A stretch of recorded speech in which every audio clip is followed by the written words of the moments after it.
ಓಂ ಪೂರ್ಣಮದಃ ಪೂರ್ಣಮಿದಂ ಪೂರ್ಣಾತ್ ಪೂರ್ಣಮುದಚ್ಯತೆ ಪೂರ್ಣಸ್ಯ ಪೂರ್ಣಮಾದಾಯ ಪೂರ್ಣಮೇವಾವಶಿಷ್ಯತೆ. ಓಂ ಶಾಂತಿ ಶಾಂತಿ ಶಾಂತಿ. ಪರಮ ಪೂಜ್ಯ ಸದ್ಗುರು ಹಾರಕೂಡದ ಶ್ರೀ ಚನ್ನಬಸವ ಶಿವಯೋಗಿಗಳನ್ನು ಮನೋಮಂದಿರದಲ್ಲಿ ಧ್ಯಾನಿಸಿ ಅನಂತ ಕೋಟಿ ಪ್ರಣಾಮಗಳನ್ನು ಸಮರ್ಪಿಸಿ, ಸುಕ್ಷೇತ್ರ ಹಾಗೂ ಭಕ್ತಿಯ ಪರವಾಗಿರುವಂತಹ ಲೇಂಗ್ಟಿ ಗ್ರಾಮದಲ್ಲಿ ಹಮ್ಮಿಕೊಂಡಿರುವಂತಹ ಶ್ರೀ ಮಹಾದೇವಲಿಂಗರ ಪವಿತ್ರ ಜಾತ್ರಾ ಮಹೋತ್ಸವದ ಈ ಪವಿತ್ರ ಪರ್ವಕಾಲದಲ್ಲಿ ತಾವೆಲ್ಲರೂ ಕೂಡ ಸಮ್ಮಿಲಿತರಾಗಿದ್ದೀರಿ. ಇಂತಹ ಪವಿತ್ರ ಪ್ರಸಂಗದಲ್ಲಿ ಇಡೀ ವಿಶ್ವಕ್ಕೆ ವಚನ ಸಾಹಿತ್ಯವನ್ನು ಕೊಟ್ಟಿರುವಂತಹ ವಿಶ್ವಜ್ಯೋತಿ ವಿಶ್ವಗುರು ಮಹಾತ್ಮ ಬಸವೇಶ್ವರರ ಶ್ರೀಚರಣಕ್ಕೆ ವಂದಿಸಿ, ಜಗದಾದಿ ಜಗದ್ಗುರು ಪಂಚ ಆಚಾರ್ಯರಿಗೆ ವಂದಿಸಿ, ಇಂದಿನ ಧರ್ಮ ಸಮಾರಂಭದಲ್ಲಿ ಪಾವನ ನೇತೃತ್ವವನ್ನು ವಹಿಸಿರುವಂತಹ ಪರಮ ಪೂಜ್ಯರು ಮತ್ತು ಯಾವಾಗಲೂ ಲೇಂಗ್ಟಿ ಗ್ರಾಮದಲ್ಲಿ ಇದ್ದುಕೊಂಡು ನಿಮ್ಮೆಲ್ಲರ ಯೋಗಕ್ಷೇಮವನ್ನು ನೋಡಿ ಸದಾಕಾಲ ನಿಮಗೆ ಆಶೀರ್ವದಿಸುತ್ತಿರುವಂತಹ ಪರಮ ಪೂಜ್ಯ ಪ್ರಭುಲಿಂಗ ಮಹಾಸ್ವಾಮೀಜಿಯವರ ದಿವ್ಯಚರಣಕ್ಕೆ ವಂದಿಸಿ, ಪರಮ ಪೂಜ್ಯ ನರಸಿಂಹ ಮಹಾರಾಜರವರಿಗೆ ವಂದಿಸಿ, ವೈದ್ಯರಾಗಿ ಸಕಲ ಜನರ ರೋಗಗಳನ್ನು ನಿವಾರಣೆ ಮಾಡುತ್ತಿರುವಂತಹ ಶ್ರೀ ಸದಾಶಿವರಾವ್ ಜಿಡ್ಗೇಕರ್ ಇದೇ ಗ್ರಾಮದವರಾಗಿ ಗ್ರಾಮದ ಮೇಲೆ ಅಭಿಮಾನ, ಭಕ್ತಿ, ಶ್ರದ್ಧೆ, ವಿಶ್ವಾಸವನ್ನಿಟ್ಟು ಆಗಮಿಸಿರುವಂತಹ ಸಹೋದರಿ ರೋಹಿಣಿ ಜಾಗೀರ್ದಾರ್ ಯಾವತ್ತೂ ಈ ವೇದಿಕೆಯ ಪವಿತ್ರ ಪ್ರಸಂಗದಲ್ಲಿ ಉಪಸ್ಥಿತರಿರುವಂತಹ ಎಲ್ಲ ಅನುಭಾವಿಗಳೇ, ಹಿರಿಯರೇ, ಮಾತೆಯರೇ, ಮಕ್ಕಳೇ, ನಿಮ್ಮೆಲ್ಲರ ಹೃದಯ ಮಂದಿರದಲ್ಲಿರುವಂತಹ ಪರಮಾತ್ಮನ ಶ್ರೀಚರಣಕ್ಕೆ ಶರಣಾರ್ಥಿಗಳು. ಮಹಾದೇವನ ನಾಮಸ್ಮರಣೆಯನ್ನು ಪ್ರತಿ ವರ್ಷವೂ ಕೂಡ ತಾವು ಪ್ರತಿನಿತ್ಯ ಮತ್ತು ಪ್ರತಿ ವರ್ಷವೂ ಕೂಡ ಆತನ ಧ್ಯಾನವನ್ನು ಮಾಡ್ತಾ ಇದ್ದೀರಿ. ಆದರೆ ನಿಜವಾಗಿ ಮಹಾದೇವನ ನಾಮಸ್ಮರಣೆ ಎಲ್ಲಿಂದ ಪ್ರಾರಂಭ ಆಯಿತಂದ್ರೆ, ಪುಟ್ಟರಾಜ ಕವಿ ಗವಾಯಿಗಳವರು ಒಂದು ಕಡೆ ಭಾಳ ಚಂದ ಬರಿತಾ ಇದ್ದಾರೆ. ವೇದಗಳಲ್ಲಿ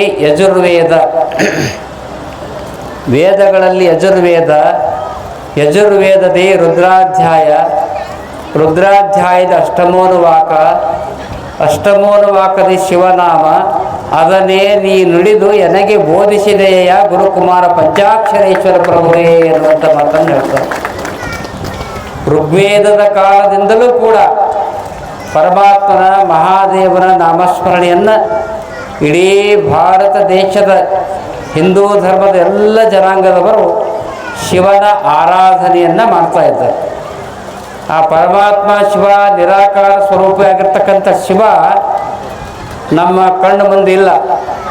ಶಿವನನ್ನು ನೋಡಬೇಕಾದ್ರೆ ನಾವು ಯಾವ ರೂಪದಲ್ಲಿ ನೋಡ್ತಾ ಇದ್ದೇವೆ ಅಂದ್ರೆ, ಲೇಂಗ್ಟಿಯ ಮಹಾದೇವನ ಲಿಂಗದ ರೂಪದಲ್ಲಿ, ಮೂರ್ತಿಯ ರೂಪದಲ್ಲಿ ನಾವೆಲ್ಲರೂ ಕೂಡ ಆತನ ನಾಮಸ್ಮರಣೆಯನ್ನು ಮಾಡಿ ಜಾತ್ರಾ ಮಹೋತ್ಸವವನ್ನು ನಾವು ಮಾಡ್ತಾ ಇದ್ದೇವೆ. ಇಂತಹ ಪವಿತ್ರ ಪ್ರಸಂಗದಲ್ಲಿ ಎಲ್ಲ ಗ್ರಾಮಗಳಿರಬಹುದು, ಆದರೆ ಲೇಂಗ್ಟಿ ಗ್ರಾಮದ ಸಂಸ್ಕೃತಿ, ಇಲ್ಲಿಯ ಇತಿಹಾಸ, ಇಲ್ಲಿಯ ಆದರ್ಶ ಪರಂಪರೆಯನ್ನು ನೋಡಿದಾಗ ಮಹಾತ್ಮ ಬಸವೇಶ್ವರರ ಸುಂದರವಾದಂಥ ಒಂದು ವಚನವನ್ನು ಹೇಳ್ತಾ ಇದ್ದಾರೆ. ತನುವ ಬೇಡಿದಡಿವೆ, ಮನವ ಬೇಡಿದಡಿವೆ, ಧನವ ಬೇಡಿದಡಿವೆ ನಿಮ್ಮ ಶರಣರಿಗೆ, ಎನಗೆ ಬೇಕೆಂಬ ಭಾವ ಮನದಲ್ಲಿ ಹೊಳೆದಡೆ ಘನಮಯವ ನಿಮ್ಮ ಶರಣರ ಪಾದದಾಣೆ, ಮನ ವಚನ ಕಾಯದಲ್ಲಿ ನೀನಲ್ಲದೆ ಮತ್ತೊಂದು ನದಿಯೇ ಕೂಡಲ ಸಂಗಮ ದೇವ ಎನ್ನುವ ಮಾತಿನಂತೆ ಲೇಂಗ್ಟಿ ಗ್ರಾಮದ ಎಲ್ಲ ಮತ ಬಾಂಧವರು, ಎಲ್ಲ ಭಕ್ತಾದಿಗಳು ಇವತ್ತು ಗುರುವಿನ ಸಲುವಾಗಿ, ಹಾರಕೂಡದ ಚನ್ನಬಸವ ಶಿವಯೋಗಿಗಳ ಸಲುವಾಗಿ ಅಷ್ಟೇ ಅಲ್ಲ, ಎಲ್ಲ ಮಹಾತ್ಮರ ಸಲುವಾಗಿ ತನು ಮನ ಧನದಿಂದ ಸೇವೆಯನ್ನು ಮಾಡುವಂಥ ಅನುಭಾವಿ ಸದ್ಭಕ್ತಾದಿಗಳ ಸಾಲಿನಲ್ಲಿ ಯಾರು ಸೇರ್ತಾ ಇದ್ದಾರೆ ಅಂದ್ರೆ ಲೇಂಗ್ಟಿ ಗ್ರಾಮದ ಸದ್ಭಕ್ತಾದಿಗಳು ಸೇರ್ತಾ ಇದ್ದೀರಿ. ತಾವೆಲ್ಲರೂ ಕೂಡ ಬಹಳ ಶಾಂತ ಚಿತ್ರ ಕುಂತಿದೆ. ಹೋದ ವರ್ಷನ ಆಶೀರ್ವಚನ ಆಗಬೇಕಾಗಿತ್ತು, ಏನೋ ಒಂದು ಸಂದರ್ಭ ಬಂತು, ಒಳ್ಳೆಯ ಸಂದರ್ಭ. ಒಬ್ಬ ಮಹಾತ್ಮರು ಬರ್ತಾ ಇದ್ರು, ಬರ್ಲಿಕ್ಕೆ ಸ್ವಲ್ಪ ತಡ ಇತ್ತು, ಆಶೀರ್ವಚನ ಆಗಲಿಲ್ಲ. ಆದರೂ ಕೂಡ ಎಲ್ಲ ಮಹಾತ್ಮರ ಆಶೀರ್ವಾದ ಕೇವಲ ಹಾರ್ಕೊಂಡು ಮುತ್ತೇವುದು ಅಷ್ಟೇ ಅಲ್ಲ, ನಮ್ಮ ನಾಡಿನಲ್ಲಿ ಎಷ್ಟು ಶಿವಯೋಗಿಗಳಿದ್ದಾರೆ, ಎಷ್ಟು ಮಹಾತ್ಮರಿದ್ದಾರೆ, ಎಷ್ಟು ಸಂತರಿದ್ದಾರೆ, ಅವರೆಲ್ಲರ ಆಶೀರ್ವಾದ ಲೇಂಟಿ ಗ್ರಾಮದ ಮೇಲೆ ಸದಾಕಾಲ ಇರ್ತಾ ಇದೆ ಅನ್ನುವಂಥ ಮಾತಾಡಿ ಸಂದರ್ಭದಲ್ಲಿ ಹೇಳ್ತಾ ಇದ್ದೀನಿ. ಆದರೆ ಒಂದು ಮಾತನ್ನು ನಾವು ನೆನಪಿನಲ್ಲಿಡಬೇಕು. ಯಾವ ಮಾತು ನೆನಪಿನಲ್ಲಿಡಬೇಕಂದ್ರೆ, ನೀವೇನು ಆರಾಧನೆ ಮಾಡ್ತಾ ಇದ್ದೀರಲ್ಲ, ಆರಾಧನೆ ಅಂದರೆ ಜಪ, ಧ್ಯಾನ, ನಮಸ್ಕಾರ, ಪೂಜೆ, ಪುರಸ್ಕಾರ, ಪುನಸ್ಕಾರ, ಪೂಜೆ ಪುನಸ್ಕಾರ ಅಂತಾರೆ. ಅದು ಪುರಸ್ಕಾರ ನಿಜವಾದ ಅರ್ಥ ಅಂದ್ರೆ. ನೀವೆಲ್ಲ ಏನು ಮಾಡ್ತಾ ಇದ್ದೀರಲ್ಲ, ಒಂದು ಕಡೆ ದೃಢ ಭಕ್ತಿ ಇಡಬೇಕು, ದೃಢ ಭಕ್ತಿ ಇರಬೇಕು. ನೀವೊಂದು ಕಲ್ಲಿರಲ್ಲ, ಒಂದು ಕಲ್ಲಿನ ಮೇಗೆ ಇಲ್ಲಿ ಭಕ್ತರಿಗೆ ಎಲ್ಲ ಅಂತ ನೀವು ನೋಡಿರಲ್ಲ, ಕರಿ ಮರ್ದಿವ್ಸ ಆಗ್ತದೆ ನೋಡ್ರಿ. ಯಾವತ್ತು ಇದು ಸಂಕ್ರಾಂತಿ ಆದ ಮರ್ದಿವ್ಸ ಜಾತ್ರೆ ಆಗ್ತದೆ. ಅಲ್ಲಿ ಏನಾದ್ರು ಒಂದು ಗಿಡನೇ ಅದು, ಬರೀ ಒಂದು ಗಿಡ ಅದ. ಆದ್ರೆ 10,000 ಜನ ಅಲ್ಲಿ ನಾಮಸ್ಮರಣೆ ಮಾಡ್ತಾ ಇದ್ರು, ಧ್ಯಾನ ಮಾಡ್ತಾ ಇದ್ದಾರೆ. ಈ ಮಾತನ್ನು ಯಾಕೆ ಹೇಳ್ತಾ ಇದ್ದಾರೆ ಅಂದ್ರೆ, ಎಲ್ಲಿ ದೃಢವಾದ ನಂಬಿಕೆಯಿಂದ ನಿಮಗೆ ಯಾರ ಮ್ಯಾಗ ಭಕ್ತಿ ಅದ, ಯಾರ ಮ್ಯಾಗ ಶ್ರದ್ಧಾ ಅದ, ಯಾರ ಮ್ಯಾಗ ವಿಶ್ವಾಸ ಅದ, ಅವ್ರು ಯಾವುದೇ ಮತದವ್ರು ಇರ್ಬೋದು.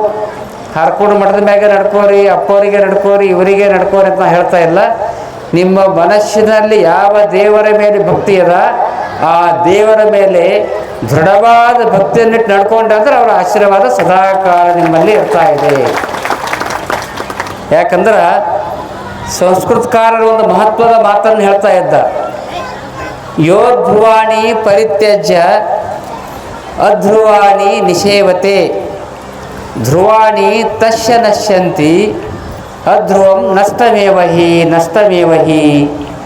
ಈ ಶ್ಲೋಕದ ಅರ್ಥ ಏನಂದ್ರೆ, ಯಾವ ವ್ಯಕ್ತಿ ಯಾರು ಇದ್ದುದನ್ನು ಬಿಟ್ಟು, ನಮ್ಮಲ್ಲಿರೋದನ್ನು ಬಿಟ್ಟು ಇಲ್ಲದುದರ ಬೆನ್ನು ಹತ್ತುವನು, ಅವನು ಇದ್ದುದನ್ನು ಕಳೆದುಕೊಳ್ಳುವನು, ಇಲ್ಲದುದಂತೂ ಸಿಗುವುದೇ ಇಲ್ಲ, ಸಿಗುವುದೇ ಇಲ್ಲ, ಸಿಗುವುದೇ ಇಲ್ಲ. ಈ ಮಾತನ್ನು ಯಾಕೆ ಹೇಳ್ತಾ ಇದ್ದೆ ಅಂದ್ರೆ, ಎಲ್ಲ ಮಹಾತ್ಮರಿಗೆ ಸಂತರಿಗೆ ಗೌರವ ಕೊಡ್ರಿ, ಗೌರವ ಕೊಡ್ರಿ, ಪ್ರೀತಿಯಿಂದ ಕಾಣ್ರಿ, ದರ್ಶನ ಮಾಡಿ, ನಮಸ್ಕಾರ ಮಾಡಿರಿ. ಆದರೆ ಹೃದಯದಲ್ಲಿ ಮಾತ್ರ ಏಕಪತ್ನಿ ವ್ರತಸ್ಥ, ಏಕಪತಿ ವ್ರತಸ್ಥ.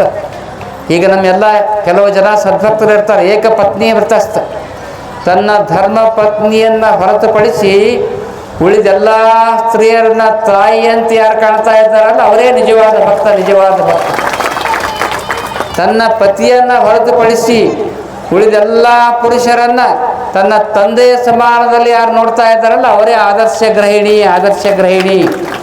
ಆ ದಿಶೆಯಲ್ಲಿ, ಆ ರೀತಿಯಲ್ಲಿ ತಾವೆಲ್ಲರೂ ಕೂಡ ದೃಢವಾಗಿ ಯಾರನ್ನು ನಂಬಿರ್ತೀರಿ ಅವರ ಮೇಲೆ ಆತ್ಮಬಲದಿಂದ, ಆತ್ಮವಿಶ್ವಾಸದಿಂದ, ಸಮಚಿತ್ತದಿಂದ, ಸಮಾಧಾನದಿಂದ ನೀವು ಧ್ಯಾನ ಮಾಡಿದ್ರೆ, ಪೂಜೆ ಮಾಡಿದ್ರೆ ನಿಮಗೆ ಆಶೀರ್ವಾದ ಆಗ್ತದೆ. ಮತ್ತು ಅದು ಮಾಡಲಿಲ್ಲ ಅಂದ್ರೆ ಏನಾಗ್ತದೆ? ಮಹಾತ್ಮ ಬಸವಣ್ಣವ್ರ ಜೀವನದಾಗ ಒಂದು ಘಟನೆ ಬರ್ತದೆ. ಅಪ್ಪವ್ರು ಭಾಳ ಚಂದ ಹೇಳಿದ್ರು ಬಸವಣ್ಣವ್ರ ವಚನ, ನನಗೆ ಭಾಳ ಖುಷಿ ಆಯ್ತು. ಯಾಕೆಂದ್ರೆ ಇವತ್ತು ಬ್ರಾಹ್ಮಣ ಧರ್ಮದಲ್ಲಿ ಇದ್ದುಕೊಂಡು, ಯಾಕೆಂದ್ರೆ ಬಸವಣ್ಣವರು ಬ್ರಾಹ್ಮಣ ಧರ್ಮವನ್ನು ತೊರೆದು ಆ ಮುಂಜಿಯನ್ನು ಬಿಟ್ಟು ಲಿಂಗವನ್ನು ಸ್ವೀಕಾರ ಮಾಡಿದಂಥ ವಿಶ್ವಗುರು ಮಹಾತ್ಮ ಬಸವೇಶ್ವರರು. ಆದರೂ ಕೂಡ ಇವತ್ತು ಬ್ರಾಹ್ಮಣ ಧರ್ಮದಲ್ಲಿ ಇದ್ದುಕೊಂಡು ಅವ್ರು ಹೇಳಿದ್ರು ಎಷ್ಟು ಚಂದ, ಒಂದು ಕಡೆ ಜನವಾರ, ಒಂದು ಕಡೆ ಲಿಂಗ. ನನಗೆ ಭಾಳ ಖುಷಿ ಆಯ್ತು. ಯಾಕೆಂದ್ರೆ ಜನವಾರ ಮತ್ತು ಲಿಂಗ ಎರಡೂ ಹಾಕಿಕೊಂಡು ಧ್ಯಾನವನ್ನು ಮಾಡಿರ್ತಕ್ಕಂಥ ಏಕೈಕ ವ್ಯಕ್ತಿ ಭೀಮಾಶಂಕರ ಲಿಂಗ ಮಹಾರಾಜರಂತ ಭಾಳ ಖುಷಿ ಮಾತು ಹೇಳಿದ್ರು. ನನಗೆ ಭಾಳ ಖುಷಿ ಆಯಿತು. ಯಾಕೆಂದ್ರೆ ಧರ್ಮಗಳು ಬೇರೆ ಬೇರೆ ಇದ್ರೂ ಧರ್ಮದ ಗುರಿ ಒಂದೇ ರೀತಿಯಾಗಿರ್ತಾ ಇದೆ. ಯಾಕೆ ಒಂದೇ ದೇವರಿಗೆ ನಡ್ಕೋಬೇಕಪ್ಪ? ಆ ಮನಸ್ಸನ್ನು ಯಾಕೆ ಇಡಬೇಕಂದ್ರೆ, ಮಹಾತ್ಮ ಬಸವೇಶ್ವರರ ತಂದೆ ಮಾದರಸ, ಬಸವಣ್ಣವರ ತಂದೆ ಹೆಸರ ಮಾದರಸ. ಮಾದರಸರು ಏನು ಮಾಡ್ತಾ ಇದ್ರು ಅಂದ್ರೆ, ಮನ್ಯಾಗ ಪೂಜೆ ಮಾಡ್ತಾ ಇದ್ರು. ಅನೇಕ ದೇವರನ್ನು ಮಾದರಸರು ಪೂಜೆ ಮಾಡ್ತಾರೆ. ಊದಿನ ಕಡ್ಡಿ ತೆಗೆದುಕೊಂಡು ಮನ್ಯಾಗ ಎಲ್ಲ ದೇವರಿಗೆ ಊದಿನ ಕಡ್ಡಿ ಬೆಳಗ್ತಾ ಇದ್ರು ಮಾದರಸರು. 7 ವರ್ಷದ ಬಾಲಕ ಬಸವಣ್ಣ, 7 ವರ್ಷದ ಬಾಲಕ ಬಸವಣ್ಣ ಮಹಾಜ್ಞಾನಿಯಾಗಿರ್ತಕ್ಕಂಥ, ಇಡೀ ವಿಶ್ವದಲ್ಲಿಯೇ ಚಿಕ್ಕ ವಯಸ್ಸಿನಲ್ಲಿ ಆಧ್ಯಾತ್ಮದ ದಿವ್ಯ ಜ್ಞಾನವನ್ನು ಪಡೆದಂಥ ಮಹಾಯೋಗಿ ಯಾರಾದರಾಗಿ ಹೋಗಿದ್ರೆ ಅವರು ವಿಶ್ವಗುರು ಮಹಾತ್ಮ ಬಸವೇಶ್ವರರು. ಅಪ್ಪೋರು ಪೂಜಾ ಮಾಡೋದು, ತಂದೆ ಪೂಜಾ ಮಾಡ್ತಿರ್ತಾನ. ಮಾಡುವಂಥ ಸಂದರ್ಭದಲ್ಲಿ ಮಹಾತ್ಮ ಬಸವಣ್ಣವರು ಅವರಿಗೆ ಪ್ರಶ್ನೆ ಹಾಕುವುದಿಲ್ಲ. ಪ್ರಶ್ನೆ ಅಂಗಳಾಗ ಬರ್ತಾರೆ. ಅಂಗಳಾಗ ಬಂದು ಒಂದು ಚಿಂಪು ಕಲ್ಲು ತೋತಾರೆ. 6 ವರ್ಷ 7 ವರ್ಷದ ಬಸವಣ್ಣ, ಬಾಲಕ ಬಸವಣ್ಣ ಒಂದು ಚಿಂಪು ಕಲ್ಲು ತೋತಾನೆ. ಕಲ್ಲ ಪೂರ ಇರ್ತದೆ, ಅದು ಚಿಂಪು ಕಲ್ಲ. ಅಂಗಳಾಗ ಬರ್ತಾನೆ. ಅಲ್ಲಿ ಅರಗಾಲದ ಏನಿದ್ದಿಲ್ಲ, ಖುಲ್ಲ ಮಣ್ಣಿಂದು ಅಂಗಳಿತ್ತು. ಅಂಗಳಾಗ ಬಂದು ಹಿಂಗೆ ಗುಂಡ ಹೊಡಿತಾನೆ. ಯಾರ್ರೀ? ಬಸವಣ್ಣ. ಬಾಲಕ ಬಸವಣ್ಣ ಒಂದು ಗುಂಡ ಹೊಡಿತಾನೆ, ಮಗಲು ಮತ್ತೊಂದು ಗುಂಡ ಹೊಡಿತಾನೆ, ಮತ್ತೊಂದು ಗುಂಡ ಹೊಡಿತಾನೆ. ಒಂದೊಂದು ಅರ್ಧ ಫೀಟ್ ಒಂದು ಸಣ್ಣ ಗುಂಡ ಹೊಡಿತಾನೆ. ತಂದೆ ಪೂಜೆ ಮುಗಿಸಿ ಹೊರಗೆ ಬರ್ತಾರೆ. ಏನೋ ಮಗ ಬಸವಣ್ಣ ಏನು ಮಾಡ್ತಾಯಿದ್ದಿ? ಇಲ್ಲಪ್ಪ ನಾ ಸ್ವಲ್ಪ ಊರಾಗ ನೀರಿನ ಕೊರತೆ ಇದೆ, ಅದಕ್ಕೆ ಬಾಯಿ ಹೊಡಿತಾ ಇದ್ದ ಅಂತ ನಾವು ಹುಡುಗ ಬಾಲಕ ಬಸವಣ್ಣ. ಆಗ ತಂದೆಗೆ ನಗು ಬರ್ತದೆ. ಮಗ ಸಣ್ಣ ಗಾಳಿ ಹೊಡೆದ್ರೆ ಎಲ್ಲರೂ ನೀರು ಬರ್ತಾವ. ಮಾದಾರಸ್ ಅಂತಾರೆ ಬಾಲಕ ಬಸವಣ್ಣ, ಸಣ್ಣ ಗಾಳಿ ಹೊಡೆದ್ರೆ ಹೆಂಗೆ ನೀರು ಬರ್ತಾವೆ? ಇಲ್ಲಪ್ಪ ನೀರು ಬರಲಿ ಅಂತ ನಾವು ಹಿಡಿತಾ ಇದ್ದ. ಹಂಗೆ ಮಗ ಸಣ್ಣ ಗಾಳಿ ಹೊಡೆದ್ರೆ ಬರಲ್ಲ. ನೀರು ಬರ್ಬೇಕಾದ್ರೆ ಮಗ ಹೊಲಕ್ಕೆ ಹೋಗ್ಬೇಕು. ಹೊಲದಾಗ 10 ಫೀಟ್ 20 ಫೀಟ್ 50 ಫೀಟ್ 50-60 ಫೀಟ್ ಹೊಡೆದಾಗ ನೀರಿನ ಬುಗ್ಗಿ ಬರ್ತದೆ. ನೀರಿನ ಬುಗ್ಗಿ ಬಂದು ನೀರು ಬಂದಾಗ ಎಲ್ಲ ಜನರಿಗೆ ನೀರು ಕುಡ್ಲಿಕ್ಕೆ ಆಗ್ತದೆ ಮಗ ಅಂತ ತಂದೆ ಆಗ ಬಸವಣ್ಣ ಅವಾಗ ಪ್ರಶ್ನೆ ಕೇಳ್ತಾನೆ, ಯಪ್ಪ ಮತ್ತು ಒಂದೇ ಬಾಯಿ ಹೊಡೆದ್ರೆ ನೀರು ಬರ್ತದೆ ಅಂತ ಹೇಳ್ತಾ ಇದ್ದಿ, ಈ ವಿಶ್ವದಲ್ಲಿ ಪರಮಾತ್ಮನ ಶಕ್ತಿ ಒಂದದ ಎರಡವ ಅಂತ ಕೇಳ್ತಾರೆ. ಬಾಲಕ ಬಸವಣ್ಣ ಕೇಳ್ತಾನೆ, ವಿಶ್ವದಲ್ಲಿ ಪರಮಾತ್ಮನ ಶಕ್ತಿ ಒಂದದ ಎರಡವ? ಇಲ್ಲಪ್ಪ, ಇಡೀ ವಿಶ್ವದಲ್ಲಿ ಪರಮಾತ್ಮನ ಶಕ್ತಿ ದೇವರೊಬ್ಬ ನಾಮ ಒಂದೇ ಅದ. ಮತ್ತು ಈಶ್ ದೇವ್ರಿಗೆ ಪೂಜೆ ಮಾಡ್ತಾರಪ್ಪ, ಅವ್ರ ಆಶೀರ್ವಾದ ನಿನಗೆ ಹೆಂಗೆ ಆಗ್ತದೆ? ನಾ ಹೆಂಗೆ ಒಂದೇ ಬಾಯಿ ಮಾಡಿದ್ರೆ ನೀರು ಬರ್ತಾವಲ್ಲ ಯಪ್ಪ, ನೀನು ಒಂದೇ ದೇವ್ರ ಪೂಜೆ ಮಾಡು, ಅವ್ರ ಆಶೀರ್ವಾದ ನಿನಗೆ ಆಗ್ತಾ ಇದೆ ಅಂತ ಬಾಲಕ 7 ವರ್ಷದ 6 ವರ್ಷದ ಬಸವಣ್ಣ ಈ ಮಾತನ್ನು ಹೇಳ್ತಾ ಇದ್ದ. ಈ ಮಾತನ್ನು ಯಾಕೆ ಹೇಳ್ತಾ ಇದ್ದೀರಂದ್ರೆ, ಈಗ ಬಹಳ ಜನ ತಪ್ಪು ತಿಳ್ಕೊಬೇಡ್ರಿ. ಕೆಲವು ಜನ ಒಬ್ಬ ಸ್ವಾಮಿಗಳು ಬಂದು ಹೋಗ್ತಾರೆ, ಒಂದು ತಾಯಿತ್ ಹಾಕೋತಾರೆ ಕೊಳ್ಳ. 1 ತಿಂಗಳದಾಗ ಚಲೋ ಆಯ್ತು ಈ ಕಡೆ ನೋಡ್ರಿ ಮತ್ತೊಂದು ಇಲ್ಲೊಂದು ಬಿಲ್ಡಿಂಗ್ ಮಾಡ್ಯಾರ, ಮತ್ತೊಂದು ಹೋಗ್ಬೇಕು. ಅದಕ್ಕಾಗಿ ನಂಬರ್ ಸಲುವಾಗಿ ನೀವು ಹೋಗಬೇಡ್ರಿ, ನಾವೀನ್ಯತೆಯ ಸಲುವಾಗಿ ಮಹಾತ್ಮರ ಹತ್ತಿರ ಹೋಗಿ, ನಾವೀನ್ಯತೆ ಹೊಸ ವಿಚಾರಗಳ ಸಲುವಾಗಿ ಮಹಾತ್ಮರ ಹತ್ತಿರ ಹೋಗಿ ಆಶೀರ್ವಾದ ಪೈರಿ ಅನ್ನುವಂಥ ಮಾತನ್ನು ಈ ಸಂದರ್ಭದಲ್ಲಿ, ಪವಿತ್ರ ಸಂದರ್ಭದಲ್ಲಿ ನಾನು ಹೇಳ್ತಾ ಇದ್ದೀನಿ.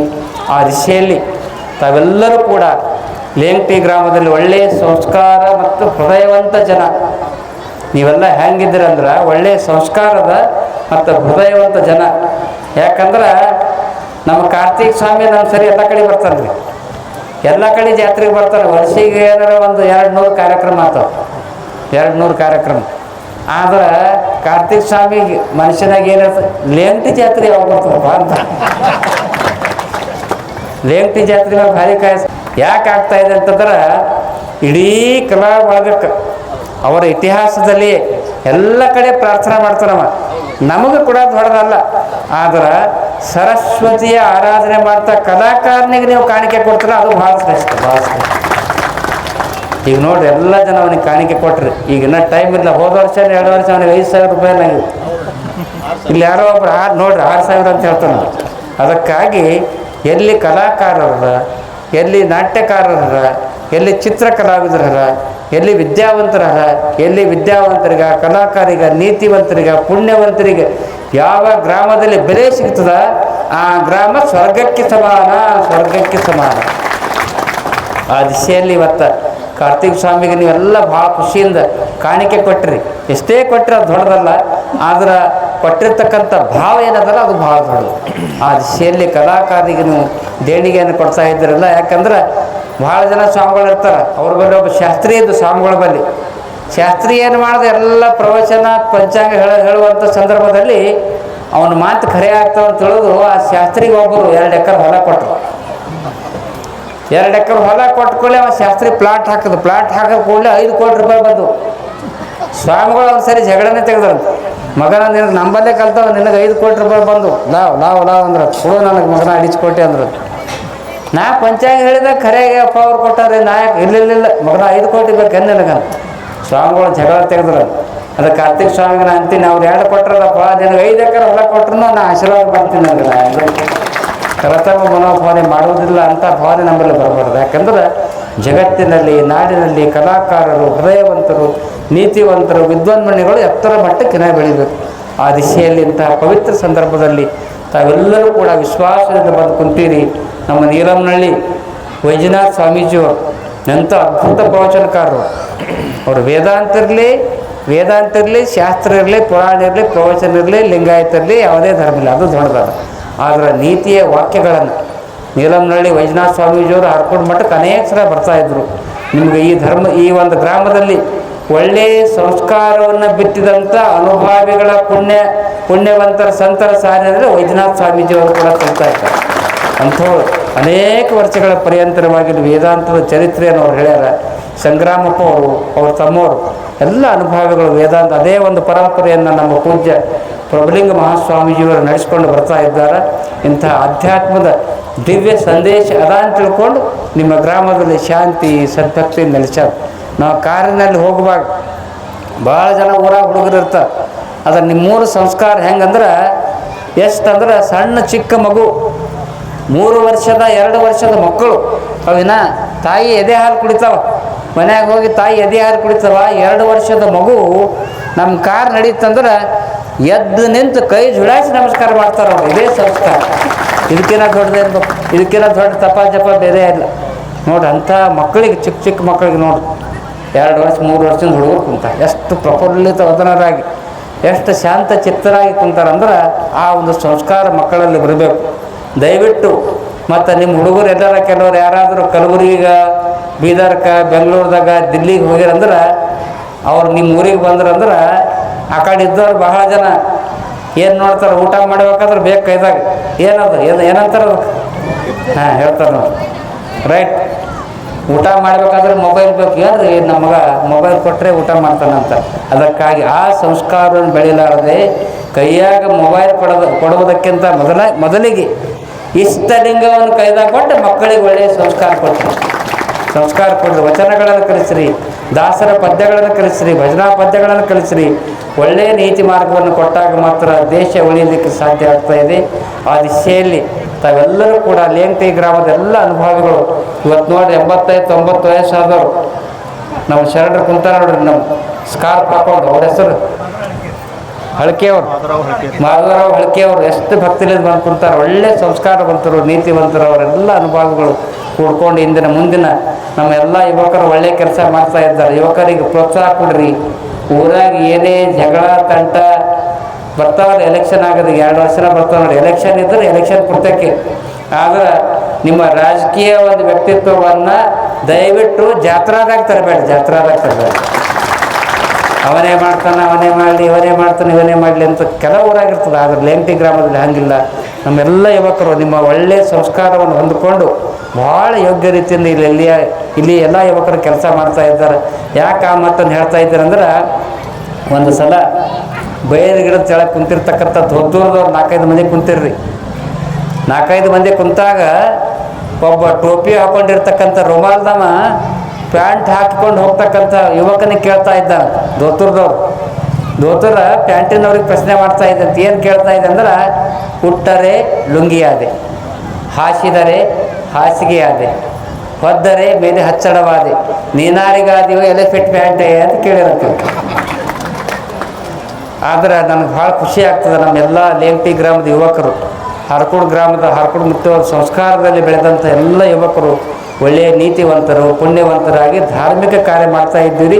ನೀವೇನು ಧಾರ್ಮಿಕ ಕಾರ್ಯದಲ್ಲಿ ಓಡಾಡಿ ಈ ಜಾತ್ರೆ ಮಾಡ್ತಾ ಇದ್ದೀರಲ್ಲ, ಇದು 1 ವರ್ಷದ ಫಲ ಅಲ್ಲ, 100 ವರ್ಷಗಳ ಪರ್ಯಂತರವಾಗಿ ನಿಮಗೆ ಫಲ ಸಿಗ್ತಾ ಇದೆ ಅನ್ನುವಂಥ ಮಾತನ್ನು ಈ ಸಂದರ್ಭದಲ್ಲಿ ಹೇಳ್ತಾ ಇದ್ದೀನಿ. ನಿಮ್ಮ ಲೇಂಟಿ ಗ್ರಾಮಕ್ಕೆ ಯಾವುದೇ ಅಹಿತಕರ ಘಟನೆ ಆಗಲಾರ್ದಂಗೆ ಹೀಗಾಗಿ ಈ ಮಾತನ್ನು ಯಾಕೆ ಹೇಳ್ತಾ ಇದ್ದೀನಿ ಅಂದ್ರೆ, ಕೆಲ ದಿವಸಗಳ ಹಿಂದೆ ಟಿ ವಿದಾಗ ಒಬ್ಬ ಜ್ಯೋತಿಷ್ಯಗಾರ ಒಂದು ಮಾತು ಹೇಳ. ಜ್ಯೋತಿಷ್ಯಗಾರ ಭಾಳ ದೊಡ್ಡ ಜ್ಯೋತಿಷ್ಯಗಾರ. ಜನರದ್ದು ಏನೋ ಒಂದು ನಂಬಿಕೆ ಅವ್ರ ಮ್ಯಾಗ. ಅವ್ರು ಹೇಳಿದ್ದು ಖರೆ ಆಗ್ತದೆ. ಅವ್ರು ಏನು ಹೇಳ್ಯಾರಂದ್ರೆ, 2026ನೇ ಇಸ್ವಿಯಲ್ಲಿ ಭೂಮಿ ಪ್ರಳಯ ಆಗ್ತದೆ, ಕಂಟಕ ಆಗ್ತದೆ, ಭೂಕಂಪ ಆಗ್ತದೆ ಅಂತೆಲ್ಲ ಹೇಳ್ಯಾರ. ಅವರು ಜ್ಯೋತಿಷ್ಯ ಪ್ರಕಾರ ಹೇಳ್ಯಾರ. ಆದರೆ ಲೇಂಟಿ ಗ್ರಾಮದ ಮಹಾದೇವನ ಆಶೀರ್ವಾದದಿಂದ ಹೇಳ್ತಾ ಇದ್ದೀನಿ, ನಮ್ಮ ಭಾಗದಲ್ಲಿ 2026ನೇ ಡಿಸೆಂಬರ್ ಇಸ್ವಿಯವರೆಗೆ ಕಲ್ಯಾಣ ಕರ್ನಾಟಕ ಭಾಗದಲ್ಲಿ ಯಾವುದೇ ಭೂಕಂಪ ಅಹಿತಕರ ಘಟನೆ ಆಗುವುದಿಲ್ಲ ಎನ್ನುವಂಥ ಮಾತನ್ನು ಮಹಾದೇವರ ಮೇಲೆ ಆತ್ಮವಿಶ್ವಾಸವನ್ನಿಟ್ಟು ಈ ಮಾತನ್ನು ಹೇಳ್ತಾ ಇದ್ದೀನಿ. ನಿಮ್ಮಲ್ಲಿ ಆತ್ಮಶಕ್ತಿ, ಆತ್ಮಬಲ, ವಿಶ್ವಾಸ, ನಿಜವಾದ ಭಕ್ತಿ ಇದ್ದರೆ ಯಾವ ಭೂಕಂಪ ನಡಗಾದಿದ್ರೆ ಅಲ್ಲಿ ಬಂದಾಗ್ತದೆ. ನಡಗದಿತ್ತಪ್ಪ ಘಟನೆ ಒಂದು ಭೂಮಿ ಅಂದ್ರೆ ನಿಂದಿರಬೇಕಾಗ್ತದೆ. ಯಾಕೆ ಈ ಮಾತನ್ನು ಹೇಳ್ತಾ ಇದ್ದೇನೆ ಅಂದರೆ ಅದೊಂದು ಉದಾಹರಣೆಯನ್ನು ನಡೆದ ಘಟನೆಯನ್ನು ಹೇಳಿ ನಾನು ಮಾತನ್ನು ಮುಗಿಸ್ತೀನಿ. ನಮ್ಮ ಭಾಗದಲ್ಲಿ ಒಂದು ಸಣ್ಣ ಹಳ್ಳಿಯಲ್ಲಿ ಅವ್ರ ಮನ್ಯಾಗ ಗಂಡ ತೀರ್ಕೊಂಡು, ವಯಸ್ಸಾದಂಥ ಗಂಡ, ನಡೆದ ಘಟನೆ ಹೇಳ್ತಾ ಇದ್ದೀನಿ. ವಯಸ್ಸಾದಂಥ ಗಂಡ ತೀರ್ಕೊಂಡ ಪಂಚಾಂಗದವ್ರ ಬಳಿ ಹೋದರು. ಯಪ್ಪ ನಮ್ಮ ಗಂಡ ತೀರ್ಕೊಂಡ, ಯಜಮಾನ್ ತೀರ್ಕೊಂಡ, 40 ವರ್ಷ ಆಯಿತು. ಅವಾಗ ಪಂಚಾಂಗದವ್ರು ಹೇಳ್ತಾರೆ, ನೋಡ್ರಿ ನಿಮ್ಮ ಗಂಡಂದು ನಕ್ಷತ್ರ ದೋಷ ಹತ್ಯದ. ಅವ್ರು ಹೇಳ್ತಾರೆ ನಕ್ಷತ್ರ ದೋಷ ಹತ್ಯದ, 3 ದಿನದಾಗ ಮನೆ ಬಿಡ್ಬೇಕು. ಮನೆ ಬಿಡಲಿಲ್ಲ ಅಂದ್ರೆ 3 ಜೀವ ಹೋಗ್ತಾವ ಅಂತ ಹೇಳ್ಬಿಡ್ತಾನೆ. ಎದೆ ಹೊಡ್ಕೊಂಡು ಎದಿಗೆ ಬಡ್ಕೊಂಡು ದೊಡ್ಡ ಗುರುಗಳ ಹತ್ತಿರ ಹೋಗ್ತಾರೆ. ನಡೆದ ಘಟನೆ, ಹೆಸರು ಹೇಳಲ್ಲ. ಗುರುಗಳ ಹತ್ತಿರ ಹೋದಾಗ, ಯಪ್ಪ ನಮ್ಮ ಮನ್ಯಾಗ ಸತ್ತಾರ, ಮನೆ ಬಿಡ್ಬೇಕು. ಅದು ಎಷ್ಟು 2 ವರ್ಷ ಮನೆ ಬಿಡ್ಬೇಕು. ಮತ್ತು 2 ವರ್ಷ ಮನೆ ಬಿಡಲಿಲ್ಲ ಅಂದ್ರೆ 3 ದಿನದಾಗ 3 ಜೀವ ಹೋಗ್ತಾವಂತ. ಹೆಂಗ್ರಿ ಅಪ್ಪ? ಆಗ ಸಂತರು ಹೇಳ್ತಾ ಇದ್ದಾರೆ, ನೋಡಮ್ಮ ತಾಯಿ, ನಿಜವಾಗಿ ಗುರುವಿನ ಮೇಲೆ ಭಕ್ತಿ ಇಟ್ಟಿರಿ, ನಿಮ್ಮ ಮನೆಗೆ ನಾನು ಬರ್ತೀನಿ, ಪಾದಕ್ಕೆ ಪೂಜೆ ಮಾಡಿರಿ, ಕೇವಲ 11 ದಳ ಬಿಲ್ವ ಪತ್ರ ಏರಿಸಿದ್ರೆ ನಿಮಗೇನೂ ಆಗೋದಿಲ್ಲ ಎನ್ನುವಂಥ ಭರವಸೆನ ಅವ್ರು ಕೊಡ್ತಾರೆ. ಗುರುಗಳು ಮನೆಗೆ ಹೋಗ್ತಾರೆ, 11 ಪತ್ರಿದಳ ಪಾದಕ್ಕೆ ಏರಿಸ್ತಾರೆ. ಗುರುಗಳು ಏನು ಹೇಳ್ತಾ ಇದ್ದಾರೆ, ನೋಡಮ್ಮ ನಿಮ್ಮ ಮನ್ಯಾಗ ಯಾರು 3 ಜಮ ಹೋಗ್ತಾವಂತ ಜ್ಯೋತಿಷಿಗಾರ ಹೇಳೇನಲ್ಲ, ನಿಮ್ಮ ಮನ್ಯಾಗ 3 ಜಮ ಹೋಗಲ್ಲ, ಅವ್ರ ಮನ್ಯಾಗೆ 3 ತಿಂಗಳದಾಗ 2 ಜಮ ಹೋಗ್ತಾವ ಅಂತ ಹೇಳ್ಕೊಂಡು ಅವ್ರು ಬಾಯಿ ಬರೋಬ್ಬರ 3 ತಿಂಗಳಲ್ಲಿ ಯಾರು ಜ್ಯೋತಿಷ್ ಹೇಳಿರು, ನಡೆದ ಘಟನೆ ಇದು. ಯಾರು ಜ್ಯೋತಿಷ್ ಹೇಳಿರು ಅವರ ಮನೆಯಲ್ಲಿ ಅಣ್ಣ ಸಾಯ್ತಾನ ಒಂದೇ ತಾಸಿನಾಗ, ತಮ್ಮ ಸಾಯ್ತಾನ ಒಂದೇ ಕುಣಿದಾಗ ಮಾಡ್ತಾರೆ ಅವ್ರು ಜ್ಯೋತಿಷಿಗಾರ. ಈ ಮಾತನ್ನು ಯಾಕೆ ಹೇಳ್ತಾ ಇದ್ದೀನಿ ಅಂದರೆ, ಗುರು ಆಶೀರ್ವಾದ, ಗುರುವಿನ ಬಲ, ಗುರುವಿನ ದಿವ್ಯ ಶಕ್ತಿ ಇದ್ದರೆ ನಿಮ್ಮ ಇದೇನು ಹಣೆ ಬರ ಇರ್ತದಲ್ಲ ಅದನ್ನು ಕೂಡ ಬದಲಾಗ್ತಾ ಇದೆ ಎನ್ನುವಂಥ ಮಾತನ್ನು ನೀವೆಲ್ಲ ನಂಬಬೇಕು. ಆ ದಿಶೆಯಲ್ಲಿ ಅನುಭಾವಿಗಳು ಸುಂದರವಾದಂಥ ಒಂದು ಉದಾಹರಣೆ ಹೇಳ್ತಾ ಇದ್ದಾರೆ. ನೀವೆಲ್ಲ ಭೃಂಗಿ ಹುಳ ನೋಡಿರಿ, ಭೃಂಗಿ ಹುಳ ಏನು ಮಾಡ್ತಾ ಇದ್ದಾರೆ ಅಂದರೆ, ಸಣ್ಣದಾಗಿರ್ತಕ್ಕಂಥ ಹಸಿರು ಬಣ್ಣದ ಕೀಡೆಯನ್ನು, ಒಂದು ಸಣ್ಣ ಕ್ರೀಮಿಯನ್ನು ತೆಗೆದುಕೊಂಡು ಅಲ್ಲಿ ಗೋಡೆಯಾಗಿ ಇಡ್ತದೆ. ಇಟ್ಟು ಅದ್ರ ಮ್ಯಾಗೆಲ್ಲ ಕೆಸರು ಮೆತ್ತದು. ಕೆಸರು ಮನ್ಯಾಗ ನೋಡ್ತೀರಿ ನೀವು, ಕುಡ್ಡಿ ಅಂತಾರೆ ನೋಡಿ. ಕುಡ್ಡಿ ಕೀಡೆಯನ್ನು, ಹಸಿರು ಬಣ್ಣದ ಕೀಡೆಯನ್ನು ತೆಗೆದುಕೊಂಡು ಬಂದು ಮನ್ಯಾಗ ಇಡ್ತದೆ. ಇಟ್ಟು ಎಲ್ಲ ಕೆಸರು ಮೆತ್ತದ. ಕೆಸರು ಮೆತ್ತ ಏನು ಮಾಡ್ತದೆ ಅಂತಂದ್ರೆ 8 ದಿನ, 10 ದಿನ, 15 ದಿನ, 20 ದಿನ ಮಾಡಿ ಆ ಕೆಸರಿನ ಮ್ಯಾಗ ಗುಯ್ ಅಂತ ಓಡಾಡ್ತದೆ. ಯಾವುದು? ಭೃಂಗಿ ಹುಳ. ನೀವು ನೋಡ್ರಿ, ಲಕ್ಷ ಕೊಟ್ಟು ನೋಡ್ರಿ. ಓಡಾಡಿದಾಗ ಒಳಗೆ ಇರ್ತಕ್ಕಂಥ ಹಸಿರು ಬಣ್ಣದ ಕೀಡೆ ಅದನ್ನು ಕೂಡ 21 ದಿನ 31 ದಿನ ಆದ ನಂತರ ಆ ಕೀಡೆ ಹೋಗಿ ಭೃಂಗಿ ಹುಳ ಆಗಿ ಹೊರಗೆ ಹಾರಿ ಹೋಗ್ತದೆ. ಅದರ ಒಂದು ಸಂಸ್ಕಾರದಿಂದ ಈ ಮಾತನ್ನು ಯಾಕೆ ಹೇಳ್ತಾ ಇದ್ದೀನಿ ಅಂದ್ರೆ, ಅನುಭವಿಯಾಗಿರ್ತಕ್ಕಂಥ ಗುರು ಎನ್ನುವಂಥ ಒಬ್ಬ ಭೃಂಗಿ, ಗುರು ಎನ್ನುವಂಥ ಭೃಂಗಿ ಶಿಷ್ಯ ಎನ್ನುವಂಥ ಕೀಡೆಯನ್ನು ತಾನು ಕಟ್ಟಿದ ಶಿವಾನುಭವ ಎನ್ನುವಂಥ ಮನೆಯಲ್ಲಿ ಇಟ್ಟು ಅವನಿಗೆ ಸುಜ್ಞಾನ ಎನ್ನುವಂಥ ಕೆಸರನ್ನು ಮೆತ್ತಿ ಜ್ಞಾನದ ಜ್ಯೋತಿಯನ್ನು ಹಚ್ಚಿ ಅವನಿಗೆ ಸಂಸ್ಕಾರ ಕೊಟ್ಟಾಗ ಅವನು ಕೂಡ ನರನು ಹೋಗಿ ಹರನಾಗ್ತಾ ಇದ್ದಾನೆ ಎನ್ನುವಂಥ ಮಾತನ್ನು ಅನುಭವಿಗಳು ಹೇಳ್ತಾ ಇದ್ದಾರೆ. ಪೂಜ್ಯರು ಭಾಳ ಚಂದ ಹೇಳಿದ್ರು, ನರ ಮತ್ತು ವಾನರ. ಕೊನೆಯದಾಗಿ ಆ ಮಾತನ್ನು ಹೇಳ್ತಾ ಇದ್ದೀನಿ. ಮಾನವರಲ್ಲಿ 3 ಪ್ರಕಾರದ ಮನುಷ್ಯರು ಇರ್ತಾ ಇದ್ದಾರೆ. 3 ಪ್ರಕಾರದ ಮನುಷ್ಯರು. ಪ್ರೀತಿಸುವವರನ್ನು ಪ್ರೀತಿಸುವವ ಮಾನವ. ಅದು ಹೆಂಗ್ರಿ ಅಂದ್ರೆ ಉದಾಹರಣೆ ಕೊಟ್ಟು ಹೇಳ್ತೀನಿ. ಅವ್ರದ್ದು ಮದುವೆ ಇರ್ತದಲ್ಲ, ಮಕ್ಕಳ ಲಗ್ನ ಆದಾಗ ಈ ಕಡೆ ಮಗಲು ಒಬ್ರಿಗೆ ಕೂಡ್ಸಿರ್ತಾರೆ ಕುರ್ಸಿ ಮ್ಯಾಗ. ಚಲೋ ಪೆನ್ನ, ಚಲೋ ಕಾಪಿ ತೊಗೋತಾರಿಲ್ಲ. ಕಾಪಿ ತೊಗೊಂಡಾಗ ಎಷ್ಟು ಮಂದಿ ಆಯರಿ ಬರೀತಾರೆ, ಎಲ್ಲ ಲಿಸ್ಟ್ ಹಾಕ್ತಾರೆ. ಎಷ್ಟು ಮಂದಿ ಬರ್ದಾರ ಆಯರಿ, 101 ರೂಪಾಯಿ, 500 ರೂಪಾಯಿ, 1000 ರೂಪಾಯಿ, ಯಾರ್ಯಾರು ಬಟ್ಟೆ ಮಾಡ್ಯಾರ, ಯಾರು ಬೆಳ್ಳಿ ತಾಟ್ ಕೊಟ್ರ, ಯಾರು ಬೆಳ್ಳಿ ಗ್ಲಾಸ್ ಕೊಟ್ರ, ಎಲ್ಲ ಲಿಸ್ಟ್ ತೊಗೊಂಡು ಮುಂದೆ ಅವ್ರ ಬದಿ ಬರ್ತದೆ ನೋಡಿ. ಅವ್ರ ಬದಿ ಬಂದಾಗ ತೆಗಿತಾರೆ ಕಾಪಿ. ಅವ್ರು ತೆಗಿತಾರಿಲ್ಲ ಕಾಪಿ. ಏನು ಮಾಡ್ಯಾನ? 500 ರೂಪಾಯಿ ಮಾಡ್ಯಾನ, 1000 ಮಾಡಿಲ್ಲ. ಪಾಲ್ಸೆ ಮಾಡಿದ್ರೆ ನೀನು ಪಾಲ್ಸೆ ಬೇಡ, ತೀರ್ಸೆ ಕೊಟ್ಟು ಬಾ ಅಂತಾರೆ.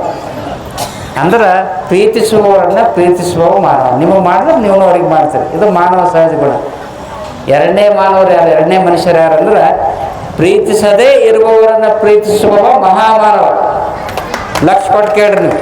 ನಿಮ್ಮ ಊರಾಗ ಯಾರಾದರೂ ದೊಡ್ಡ ಸಾಹುಕಾರ ಇರ್ತೀರಿ, ಊರಾಗ ಒಬ್ಬ ಏನೋ ಡ್ರಿಂಕ್ ಮಾಡಿ ಬೈತಾನೆ, ಬೈದ ಕೂಡಲೇ ಮಗ ನನಗೆ ಸಾಹುಕಾರ ಇದ್ದು ನನಗೆ ಬೈದಾನ ಅಂತ ತಿಳ್ಕೊಂಡು ಮರ್ಡರ್ ಮಾಡಿದ್ರೆ ಅವು ಮಹಾಮಾನವ ಆಗೋದಿಲ್ಲ. ಪ್ರೀತಿಸದೆ ನಿಮಗೆ ಪ್ರೀತಿ ಮಾಡಲಾರ್ದು ಅವ್ರಿಗೇನು ಪ್ರೀತಿ ಮಾಡ್ತೀರಲ್ಲ ನೀವು ಮಹಾಮಾನವರು. ಕೊನೆಯದಾಗಿ ಹೇಳ್ತಾ ಇದ್ದೀನಿ, ಮೂರನೇ ಮನುಷ್ಯರು ಯಾರಂದ್ರೆ ದ್ವೇಷಿಸುವವರನ್ನು ಪ್ರೀತಿಸುವವ ದೇವಮಾನವ. ಈಗ ನಮಗೆ ಯಾರಾದರೂ ಸ್ವಾಮಿಗಳಿಗೆ ಬೈತಾರೆ, ಏನ್ರಿ ಸ್ವಾಮಿಗಳು ಏನು ತುಲಾಬಾರ್ ಥೊಡೆ ನಡೆದವ, ಏನು ಮಂದಿಗೆ ಮಾಡ್ತಾರೋ ಏನು ಎಲ್ಲಿ ಇಟ್ಟರೋ ಏನು ಯಾರಿಗೆ ಕೊಟ್ಟಾರೋ ಏನು ಬಳಸ್ಯಾರ ಅಂತೇಳಿ. ನಮಗೆ ಯಾರಾದರೂ ಟೀಕಾ ಮಾಡಿದ್ರು ಕೂಡ, ನಮಗೆ ಯಾರಾದರೂ ಬೈದವ್ರನ್ನು ಕೂಡ ಬೈದವರನ್ನ ಬಂಧುಗಳನ್ನ ತಿಳ್ಕೊಂಡು ನಾವು ಆಶೀರ್ವಾದ ಮಾಡಿದ್ರೆ ಅವರೇ ಚರಣರು ಮಾಡ್ತಾರೆ. ನೀವೆಲ್ಲ ಭಾಳ ಪ್ರೀತಿಯಿಂದ ವಿಶ್ವಾಸದಿಂದ ಬಂದು ಕುಂತೀರಿ ಅಂದರೆ ಇವತ್ತು 6-7 ತಾಸು ದರ್ಶನ ಆಗ್ಯದ. ಕಾರ್ಕೋಡ್ ಮಠದಾಗ ಸೋಮವಾರಕ್ಕೊಮ್ಮೆ ಎಲ್ಲ ಜನ ಬರ್ತಾರೆ. 6 ತಾಸು ದರ್ಶನ ಆಗ್ಯದ. ಬೆನ್ನ ಕೈ ಕಾಲು ಜರ್ ಬಿಗಿದ್ರು ನಿಮ್ಮೆಲ್ಲರಿಗೆ ನೋಡಿ ಎಲ್ಲ ನೋವು ಹೋಗ್ಯದ. ಕೊನೆಯದಾಗಿ ಒಂದು ಮಾತನ್ನು ಹೇಳಿ ನನ್ನ ಮಾತನ್ನು ಮುಗಿಸ್ತಾ ಇದ್ದೀನಿ. ಯಾರು ದ್ವೇಷ ಮಾಡಿದ್ರು ಅವರು ಪ್ರೀತಿಯಿಂದ ಅವ್ರಿಗೆ ಒಳ್ಳೆಯದನ್ನು ಯಾರು ಬಯಸ್ತಾ ಇದ್ದಾರೆ ಅವರಿಗೆ ಸಂತರು ಅಂತ ಇದ್ದಾರೆ, ಶರಣರು ಅಂತ ಇದ್ದಾರೆ. ಯಾಕೆ ಈ ಮಾತನ್ನು ಹೇಳ್ತಾ ಇದ್ದೀನಿ ಅಂದ್ರೆ, ಮೊಹಮ್ಮದ್ ಪೈಗಂಬರರ ಹೆಸರನ್ನು ನೀವೆಲ್ಲ ಕೇಳಿರಿ. ಮೊಹಮ್ಮದ್ ಪೈಗಂಬರ್ ಇಸ್ಲಾಂ ಧರ್ಮದ ಗುರುಗಳು.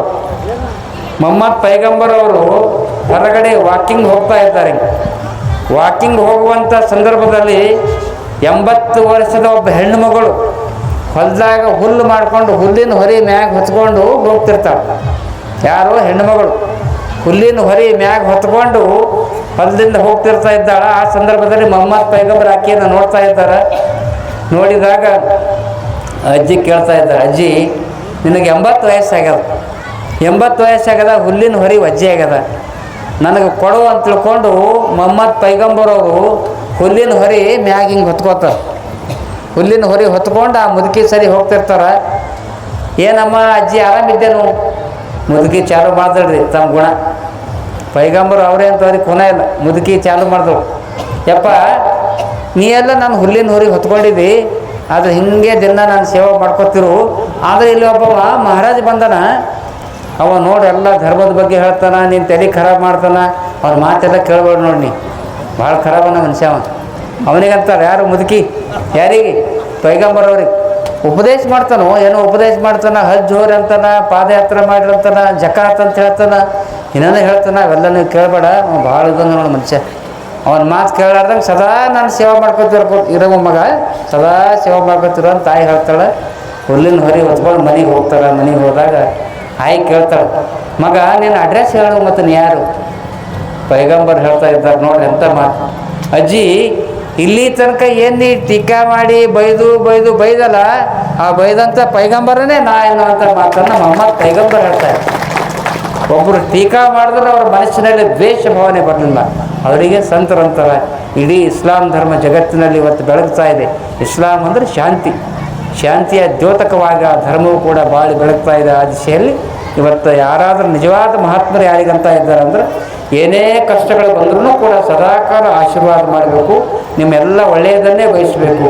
ಆ ದಿಶೆಯಲ್ಲಿ ನೀವು ಪೂರಾ ಮಹಾತ್ಮರು ಆಗದೇ ಇದ್ರೂ ಕೂಡ ನಿಮಗೂ ಒಂದು ಮಾತು ಹೇಳ್ತೀನಿ, ಮಹಾತ್ಮರು ಆಗೋದು ಬೇಡ. ಬೈದವರಿಗೆ ಬೈಯೋದಂತ ಮಗ ಬೈದಾನಂದ್ರೆ ನೋಡೋದು ತಗೊಂಡು ಬಡಿಗೆ ತಯಾರು ಮಾಡ್ತೀರಿ. ಕೆಟ್ಟ ಕಾರ್ಯ ಮಾಡಲಾರ್ದೆ ಇನ್ನೊಬ್ರಿಗೆ ಒಳ್ಳೇದು ಮಾಡಿ ಸಾಕು, ಅಷ್ಟೇ ಮಾಡಿದ್ರೆ ಸಾಕು. ಯಾಕಂದ್ರೆ ಪರೋಪಕಾರಾರ್ಥ ಮಿದಂ ಶರೀರಂ, ಈ ಶರೀರ ಪರೋಪಕಾರ್ಯ ಒಳ್ಳೆಯ ಉಪಕಾರ ಮಾಡೋದಕ್ಕೋಸ್ಕರವಾಗಿ ಜನ್ಮ ಪರಮಾತ್ಮ ಕೊಟ್ಟನ. ಒಳ್ಳೆಯ ಕಾರ್ಯ ಮಾಡಿರಿ, ಸಂತರ ಸೇವಾ ಮಾಡಿರಿ, ತರು ಮನ ಧರದಿಂದ ಸೇವೆಯನ್ನು ಸಲ್ಲಿಸಿರಿ. ಪ್ರತಿ ವರ್ಷವೂ ಕೂಡ ಹರ್ಕೋಡ್ ಜಾತ್ರಾ ಮಹೋತ್ಸವಕ್ಕೆ ಬಂದು ದಾಸೋಹ ಸೇವೆಯನ್ನು ಮಾಡ್ತಾ ಇದ್ರಿ, ತನು ಮನದಿಂದ ಸೇವೆಯನ್ನು ಮಾಡ್ತಾ ಇದ್ದೀರಿ. ಇನ್ನೂ ಒಂದು ಮಹತ್ವದ ಮಾತಂದ್ರೆ, ಹರ್ಕೋಡ್ ಜಾತ್ರೆ ಪ್ರಾರಂಭ ಆದಾಗ ನಾವು ಕೇಳಲಾರ್ದೆ ನಾವು ಕಿರಾಣಿ ತರ್ಲಕ್ಕೆ ಹೋಗ್ತಾರೆ. ಸುಮಾರು ಒಂದು 2-3 ಲಕ್ಷ ರೂಪಾಯಿ ಕಿರಾಣಿ ಬೇಕು. ಮೊಟ್ಟ ಮೊದಲನೇ ಕಿರಾಣಿಗೆ ಕಾಣಿಕಾಯಿ ಯಾರ್ದು ಮಾಡ್ತದೆ? ಲೇಂಟಿ ಗ್ರಾಮದವ್ರು ಮಾಡ್ತಾರೆ. ಲಕ್ಷ ಅಷ್ಟೊಂದು ಯಾರಿಗೆ ಕೇಳಾದಾಗ ಹನುಮಂದಿರ ಕಟ್ಟಿ ಮ್ಯಾಗ ಕುಂತಾಗ ಭಾಳ ಪ್ರೀತಿಯಿಂದ ತಂದು ಕೊಡ್ತೀರಿ. ಅದೆಲ್ಲರ ದಾಸೋಹಕ್ಕಾಗಿ ವಿನಿಯೋಗ ಆಗ್ತದೆ ಅಂತ ಸತ್ಕಾರ್ಯ ಸತ್ಯವಂತರು ನೀತಿವಂತರು ನೀವಾಗಿದ್ದೀರಿ. ಗ್ರಾಮದಲ್ಲಿ ಹಿಂಗೆ ಶಾಂತಿ ನೆಲೆಸಲಿ, ಸುಭಿಕ್ಷೆ ನೆಲೆಸಲಿ, ಮಹಾದೇವನ ಆಶೀರ್ವಾದ ಸದಾಕಾಲ ಇರಲಿ. ಮುಂದಿನ ವರ್ಷ ಈ ವರ್ಷ ಸ್ವಲ್ಪ ತೊಗರಿ ಹೋಗ್ಯಾವ, ಸೋಯಾಬೀನ್ ಚೆಂದಾಗ್ಯದ, ತೊಗರಿ ರೇಟ್ 8ಕ್ಕೆ ಬಂದದ. ಮಹಾದೇವನಲ್ಲಿ ನಾವು ಪ್ರಾರ್ಥನೆ ಮಾಡ್ತೀರಿ, ದೇವರೇ ನಮ್ಮ ಹುಡುಗರು ನಮ್ಮ ರೈತರಿಗೆ ಎಂಟು ಬೇಡ, ಸ್ವಲ್ಪ 10,000 ತನಕ ರೇಟ್ ಆಗಲಿ ತಿಳ್ಕೊಂಡು ಮಹಾದೇವನಲ್ಲಿ ಪ್ರಾರ್ಥನೆ ಮಾಡ್ತೀನಿ.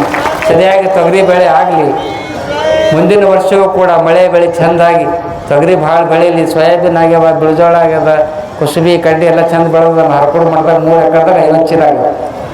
ಹರ್ಕೊಂಡು ಮುತ್ತೇವ್ರ ಆಶೀರ್ವಾದ ನಿಮಗೂ ಕೂಡ ಮಳೆ ಬೆಳೆ ಚೆಂದ ಆಗಲಿ, ಮನಸ್ಸಿನಲ್ಲಿ ಶಾಂತಿ ಇರಲಿ. ನಮ್ಮೆಲ್ಲ ತಾಯಂದ್ರೆ ಭಾಳ ಶಾಂತ ಚಿತ್ತರಾಗಿ ಇವತ್ತು ದೇವತೆಯ ಸ್ವರೂಪದಲ್ಲಿ, ಹೇಮರೆಡ್ಡಿ ಮಲ್ಲಮ್ಮನ ಸ್ವರೂಪದಲ್ಲಿ ಎಲ್ಲ ತಾಯಂದ್ರೆ ಕುಂತೀವಿ. ನಿಮಗೆಲ್ಲರಿಗೂ ಕೂಡ ಚನ್ನಬಸವ ಶಿವನಿಗೆ ಆಶೀರ್ವಾದ ಸದಾಕಾಲ ಇರಲಿ ಅಂತ ಹಾರೈಸಿ 2 ಮಾತುಗಳನ್ನು ಮುಗಿಸ್ತಾ ಇದ್ದಾರೆ.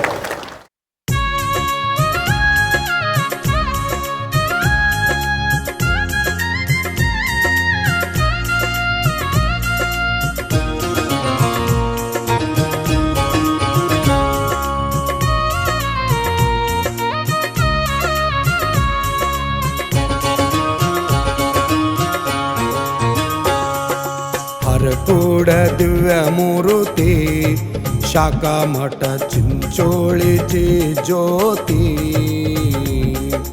ಹರಕೂಡ ದಿವ್ಯ ಮೂರುತಿ ಶಾಖಾ ಮಠ ಚಿಂಚೋಳಿ ಜ್ಯೋತಿ.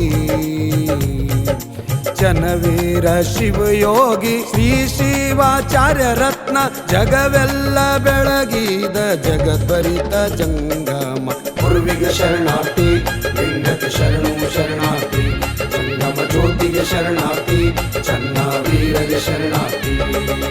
ಹರಕೂಡ ದಿವ್ಯ ಮೂರುತಿ ಶಾಖಾ ಮಠ ಚಿಂಚೋಳಿ ಜ್ಯೋತಿ.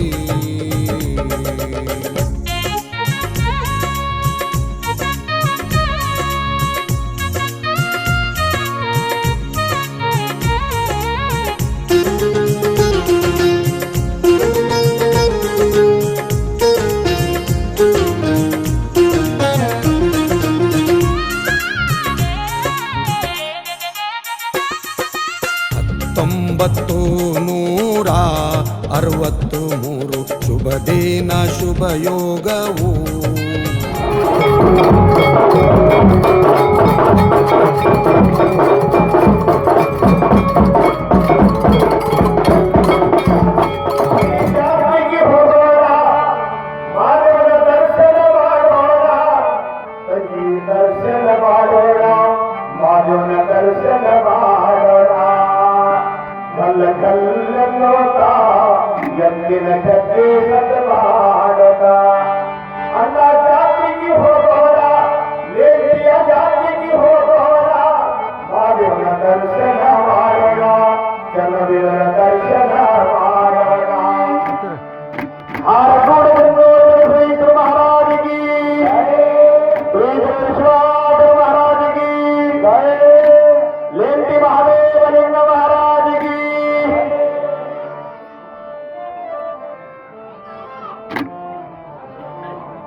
सतगुरु भीमा शंकर महाराज की जय, सितारो महाराज की जय.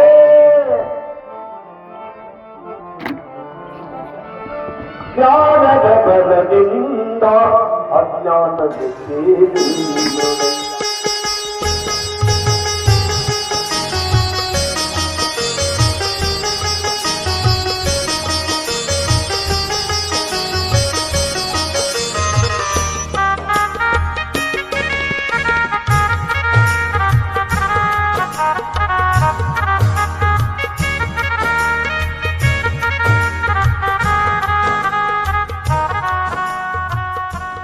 ಪ್ರತಿ ವರ್ಷದಂತೆ ಈ ವರ್ಷ ಕೂಡ ನಮ್ಮೂರಿನ ಜಾತ್ರೆ ತುಂಬಾ ಅದ್ದೂರಿಯಾಗಿ ಜಾತ್ರೆ ನಡೀತಾ ಇದೆ.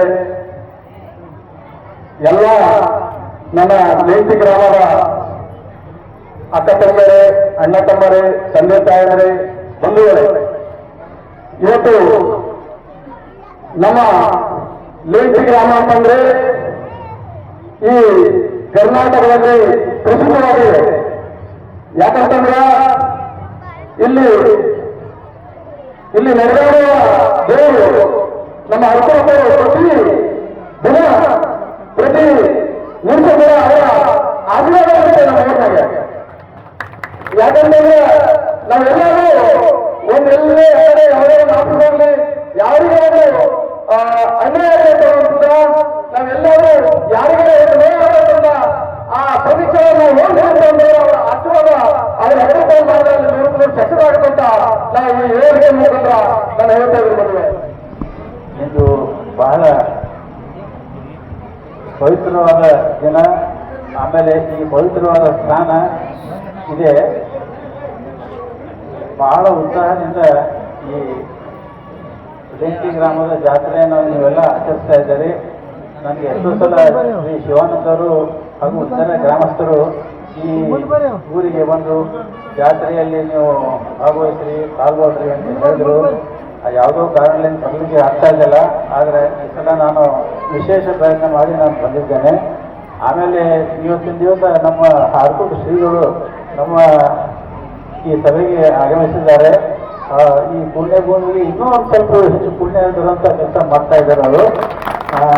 ಅವರ ಆಶೀರ್ವಾದ ಎಲ್ಲ ಗ್ರಾಮಸ್ಥರಿಗಿರಲಿ.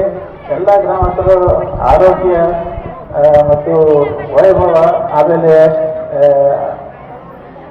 ಎಲ್ಲ ರೀತಿಯಿಂದ ತಾವು ಸುಖಿಯಾಗಿರ್ಬೇಕಂತ ಅವರು ನಿಮಗೆ ಯಾವಾಗಲೂ ಆಶೀರ್ವಾದ ಮಾಡ್ತಾರೆ. ಅವರ ಆಶೀರ್ವಾದ ಹೀಗೆ ಮುಂದುವರಲಿ ಅಂತ ನನ್ನ ಆಶೆ. ನಾನು ಶ್ರೀ ಮಹಾದೇವ ದೇವರಿಗೆ ಬೇಡ್ಕೊಳ್ತೇನೆ. ಅದೇ ರೀತಿ ಶ್ರೀ ಬಸವೇಶ್ವರ ಶ್ರೀಗಳಿದ್ದಾರೆ ನಮ್ಮಲ್ಲಿ. ಅವರು ಈ ಕಾರ್ಯಕ್ರಮಕ್ಕೆ ಒಂದು ತಮ್ಮ ಬಹಳ ಶೋಭೆ ತಂದುಕೊಂಡಿದ್ದಾರೆ. ಅವರ ಪುಣ್ಯ ಪಾದ ಸ್ಪರ್ಶದಿಂದ ಈ ಭೂಮಿ ಬಹಳ ಪವಿತ್ರವಾಗ್ತದೆ. ಅದೇ ರೀತಿ ಶ್ರೀ ನರಸಿಂಹ ಮಹಾರಾಜರು ಇದ್ದಾರೆ. ಅವರು ಈ ಗ್ರಾಮಕ್ಕೆ ಸಂಬಂಧ ಇರಲೆಂದು ಎಷ್ಟೋ ಸಲ ಇಲ್ಲಿ ಬಂದು ನಮ್ಮ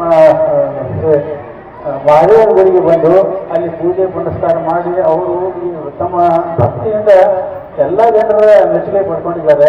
ಅವರಿಗೆ ತಾವೆಲ್ಲ ಕೊಡುವಂಥ ಸನ್ಮಾನ ನೋಡಿ ನನಗೆ ಬಹಳ ಹೆಮ್ಮೆ ಅನ್ನಿಸ್ತದೆ. ಅದೇ ರೀತಿ ಎಲ್ಲ ಈ ಗ್ರಾಮಸ್ಥರಿಗೆ ತಮಗೆಲ್ಲ ಅಭಿವೃದ್ಧಿ ಆಗಲಿ, ತಾವು ಎಲ್ಲರೂ ಆರೋಗ್ಯವಂತರಿಗೆ ಅಂತ ಹೇಳಿ ಎರಡು ಮಾತು ಮುಗಿಸ್ತೀನಿ. ಧನ್ಯವಾದಗಳು. स्वामी जी के चरण कमलों में श्रद्धा अर्पित करते हुए सभी को मेरा नमन है। और मैं इस गांव में बचपन से मैं दिल्ली में रही हूँ, इसलिए कन्नड़ मैं शादी के बाद इधर आई, इसलिए कन्नड़ उतना आता नहीं है मुझे और थोड़ा थोड़ा बात करती हूँ, लेकिन आपको समझ आता है नहीं, इसलिए मैं हिंदी में बात कर रही हूँ। और महादेव की कृपा से और मेरे माँ बाप की कृपा से और मेरे हस्बैंड के साथ में मैं जो थोड़ा बहुत इस गाँव को आगे लाने का प्रयत्न कर रही हूँ, उसमें मेरे स्वामी जी का और सभी का मुझे साथ मिला है और आप सभी गाँव वालों का।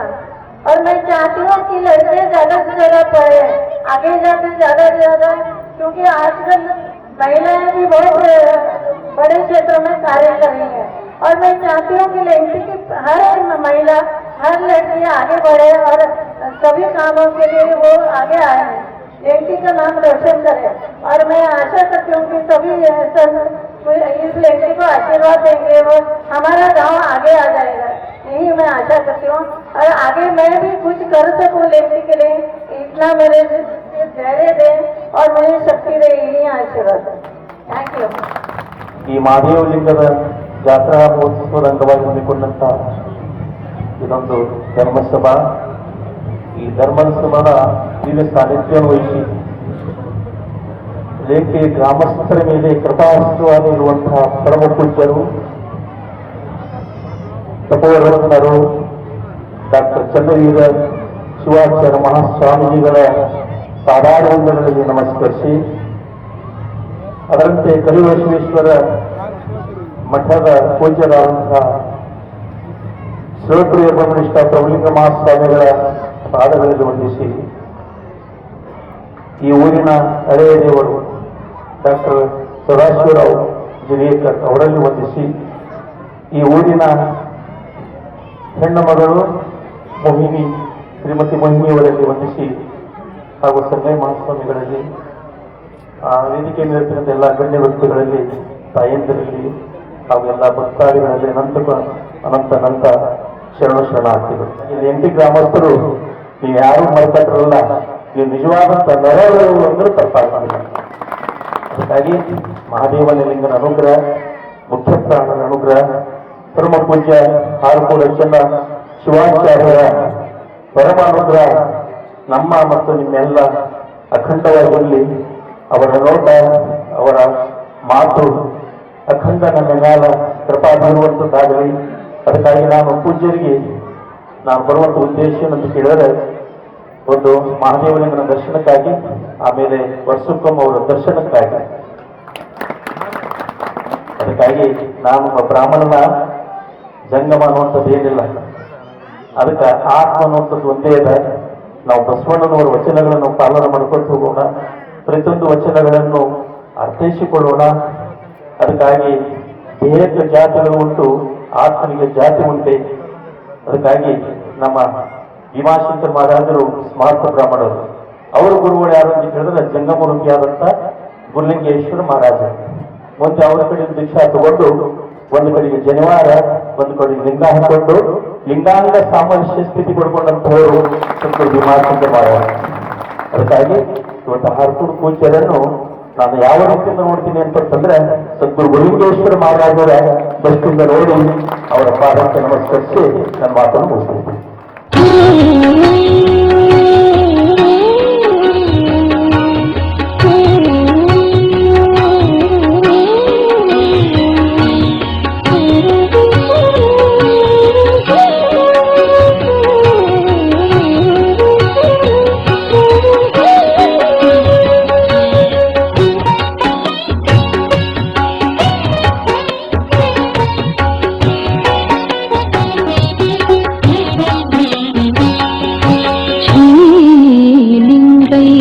ಚೆನ್ನ ಬಸವೇಶ್ವರರು, ಶ್ರೀಲಿಂಗೈಕ್ಯ ಚೆನ್ನ ಬಸವೇಶ್ವರರು, ಹಾರಕೂಡ ಮಂಗಲದ ಗುರುವಾಗಿ, ಹಾರಕೂಡ ಮಂಗಲದ ಗುರುವಾಗಿ, ಸಿದ್ಧೇಶ ಶಂಕಾಶ ಸದ್ಬುದ್ಧಿಯನ್ನು ಕೊಡುವ, ಸಿದ್ಧೇಶ ಶಂಕಾಶ ಸದ್ಬುದ್ಧಿಯನ್ನು ಕೊಡುವ ಆದಿತ್ಯ ಚಂದ್ರರಿವರು,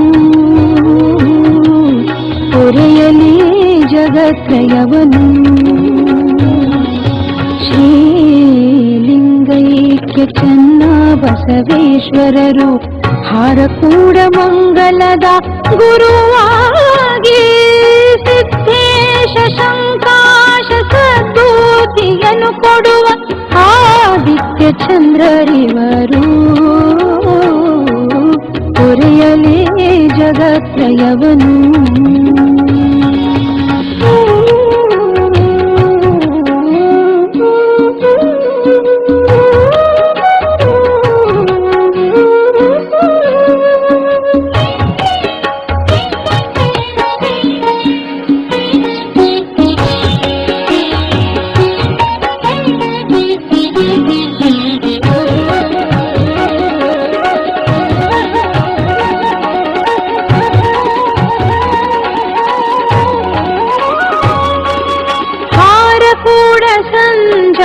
ಚನ್ನವೀರ ಶಿವಾಚಾರ್ಯ,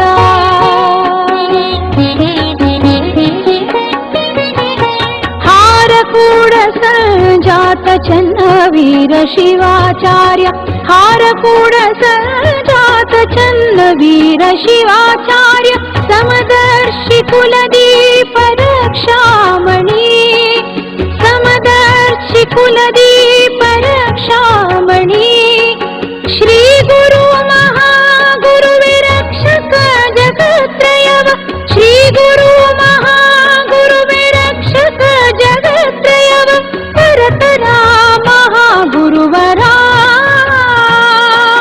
ಪರತರ ಮಹಾಗುರುವರ, ಹೊರೆಯಲಿ ಜಗತ್ರಯವನು. ಶ್ರೀಲಿಂಗೈಕ್ಯ ಚೆನ್ನ ಬಸವೇಶ್ವರರು, ಹಾರಕೂಡ ಮಂಗಲದ ಗುರುವಾಗಿ, ಸಿದ್ಧೇಶ ಶಂಕಾಶ ಸದ್ಬುದ್ಧಿಯನ್ನು ಕೊಡುವ ಆದಿತ್ಯ ಚಂದ್ರರಿವರು, ಹೊರೆಯಲಿ ಜಗತ್ರಯವನು.